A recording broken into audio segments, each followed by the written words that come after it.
And we're back. Hello YouTubers, this is noobifier. On the 6th of March 2025, there was an hour-long Star Citizen Live interviews with the vehicle concept team. If you like the content and it's no BS format, please consider subscribing so that you're able to see this content when it's published.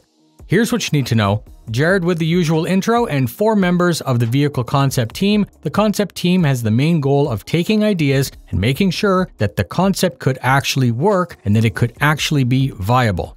Jared wanted to know how each of them became concept artists and how they became hired. The majority of the team said that they drew since childhood. One team member specified that they had taken a master's program in concept art, that it was a very unique course that was offered by a custom university.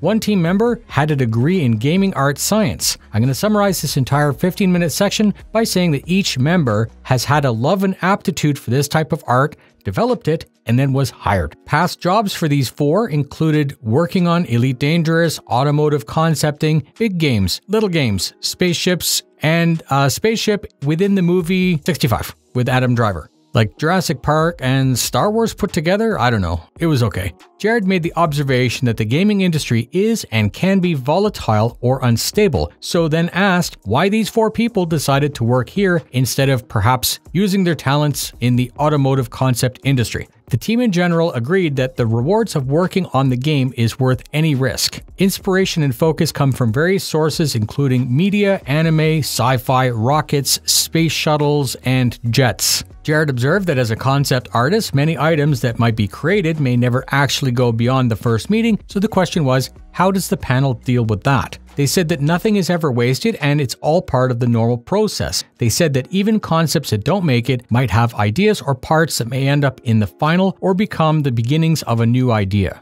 Jared asked the team to speak about the current concepts. A vertical slice of the interior of the Pioneer is being performed to define the style guide and to define what the rest of the interior might look like. Some concepts may only have the flight deck, the med bay, the galley, or a stateroom. By investing some time in this vertical slice, a more homogeneous final product is achieved more efficiently and more quickly. They demoed some concepts of the Pioneer. These are very early concepts, and they were showing off the blue and gold palette. Jared reminded us to not get too hung up on the palette as it was a very early concept. He then focused on aspects of the art direction and then once again reminded chat to settle down about the small details because it was just an early concept. We were told about an early concept for a heavy strike fighter based on the Mantis. We were told about an early concept for a very small starter salvage ship which was also based on the Mantis. Jared once again told chat to settle down because live commenting said, "There's no way that looks like RSI."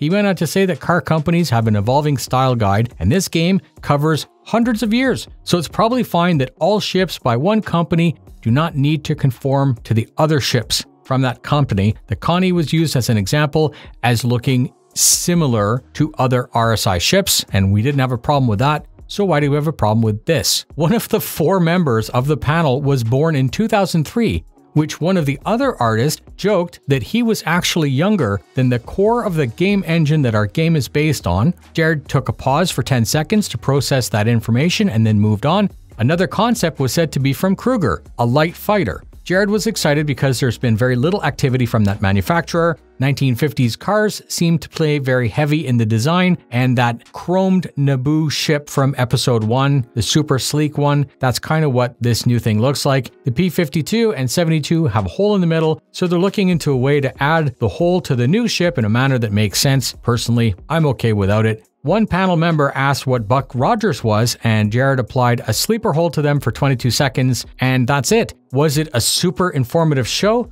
No. Was it enjoyable to watch? Yes. Personally, I feel this is my favorite part of game development with Star Citizen. If you liked the content and got something out of it, please consider sharing with a friend or org mate. Thank you very much for spending your time with me. Fly safe, and I'll see you in the verse.